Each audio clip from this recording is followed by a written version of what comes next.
Good afternoon, everybody. Welcome to Thunder Road. I'm Paul. My friends call me Thunder, and you can too. So today, on the Jeep, I've got a few different things that needed to be done. I haven't been able to be in the shop for a while to help out, and so I've had my son Zach doing some of the work for it, and he actually got quite a few things done for me, and so I'm going to connect his video to this one. And then at the end, I'll come back and just kind of catch up with where we are and what's been done on it. All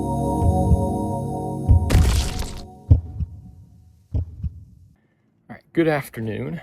We are out working on the Jeeps today. I don't know where my dad left off. He's not around to be able to help out much today. He's busy off doing something else today. So I'm here stuck doing all the hard work that always makes me end up doing. But we've got to get a couple things pulled off of one of the Jeeps getting ready to go on to the military Jeep that we've got pulled apart in the garage. I'm not sure if it's been mentioned or not, but this Jeep, unfortunately, was in an accident, and it buckled the frame up pretty bad in quite a few areas along the bottom side. I think it's right there. Can't see it very well, but there's a crack there. There's a crack here. And it's cracked clear up around with more buckling, and that extends all across the frame. The fender here, the fenders in the grill made it out pretty well unscathed, along with the tub. So everything there is still in good shape.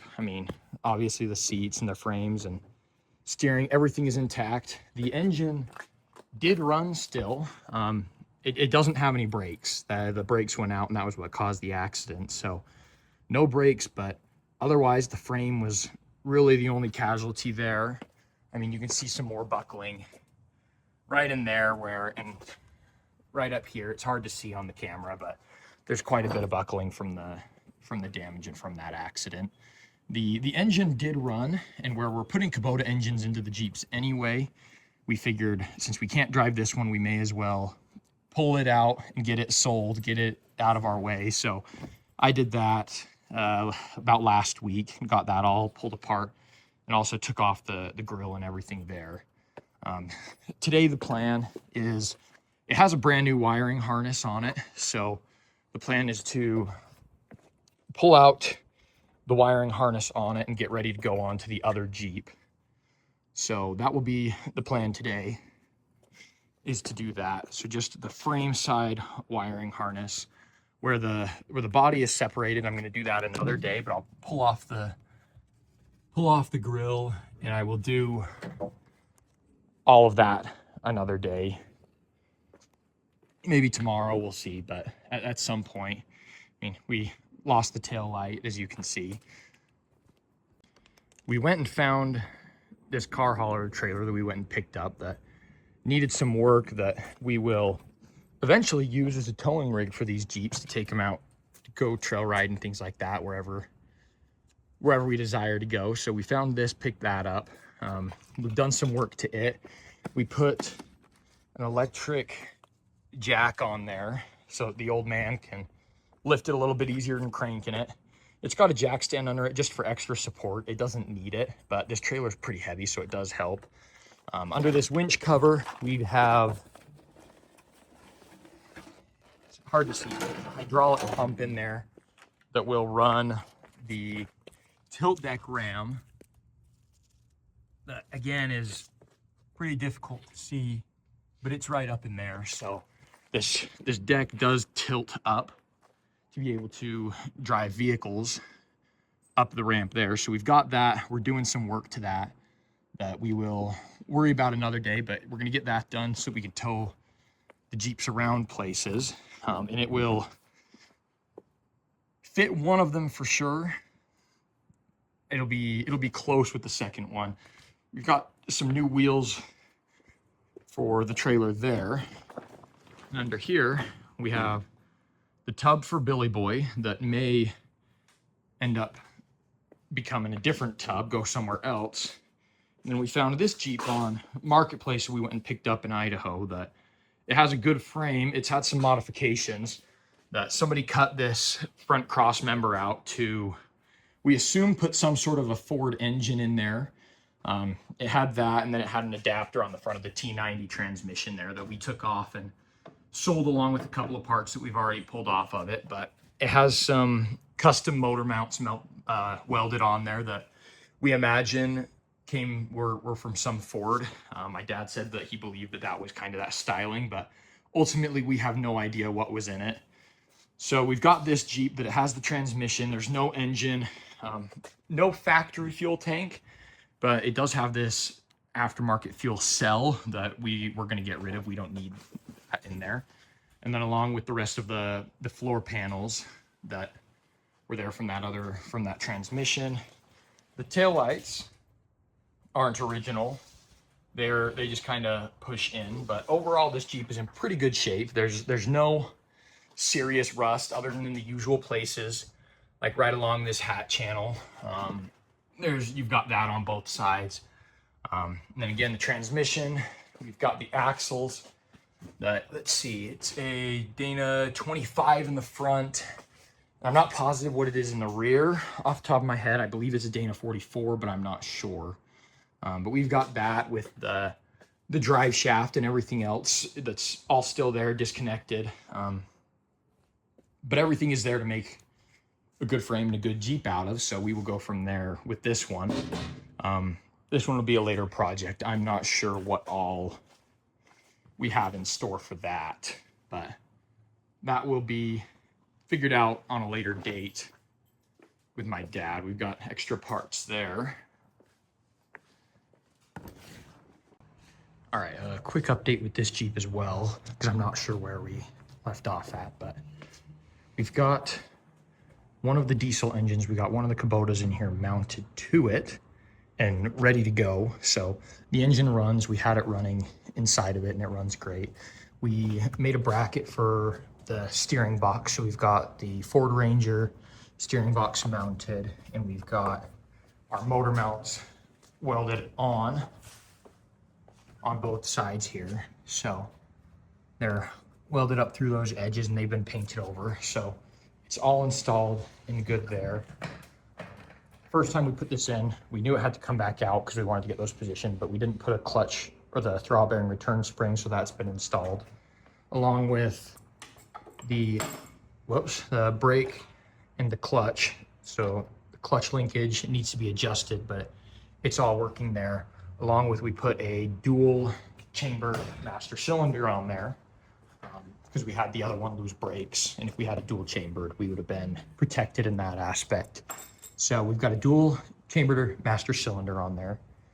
We've started work on the exhaust. So we have our turbo routed and all the oil lines and everything going through there just fine. We've got a ground strap right here.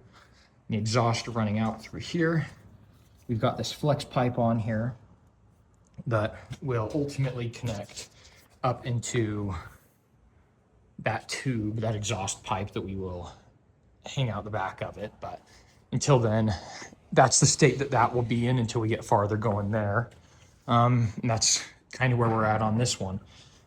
All right, we've got a storm rolling in, so I'm going to try to do this part pretty quickly, but I'm going to pull off this dashboard. We've got these bordering bolts up around it, and then got to disconnect the wiring on the back side of it up behind it that you can't really see from here, but it shouldn't be too hard to disconnect that. I mean, it's got this same plug that once I get all this disconnected, it should just fish right up through there and be able to pull that dashboard off with all the electronics.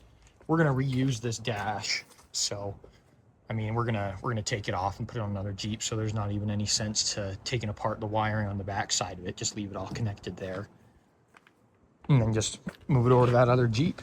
In the meantime, I've got to take the wiring out of the bottom, but that dashboard is going to come off first because it looks like it might rain, and that's what I can get to without laying on the floor. So I'm going to go ahead and do that first, and then we'll go from there afterwards.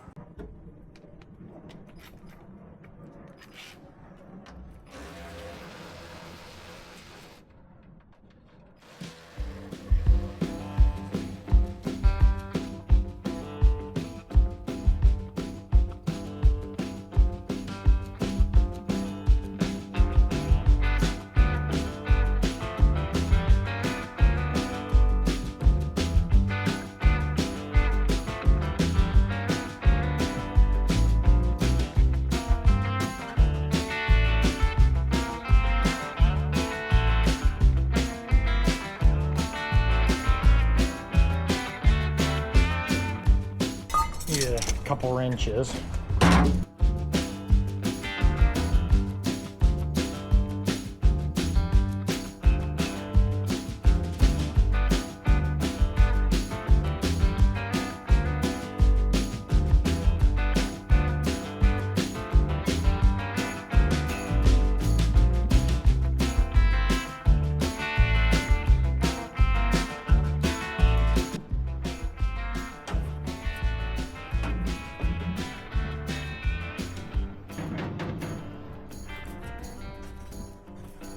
Well, I'm not entirely sure what's holding them still yet. Maybe those two. Yep, I think it is. All right, well, I don't have a wrench for those.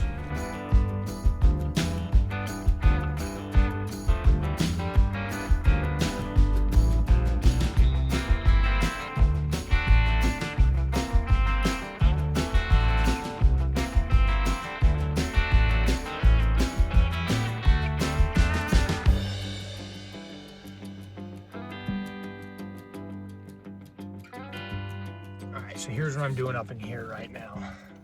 Disconnected this flasher.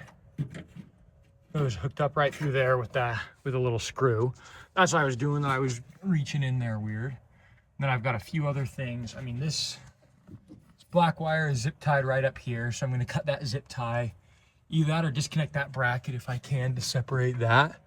And then I'm just going to work on separating the small things. Like we've got a zip tie there. I'm going to disconnect. I've got a zip tie there, and I'm just going to disconnect whatever it is holding the dashboard onto the rest of it. So it looks like this wire, hopefully we've got a plug in it. I mean, it looks like it's just this white one that I can just unplug that white one, but it runs just up to the sending unit under there. And this is supposed to be the GPS antenna for the speedometer.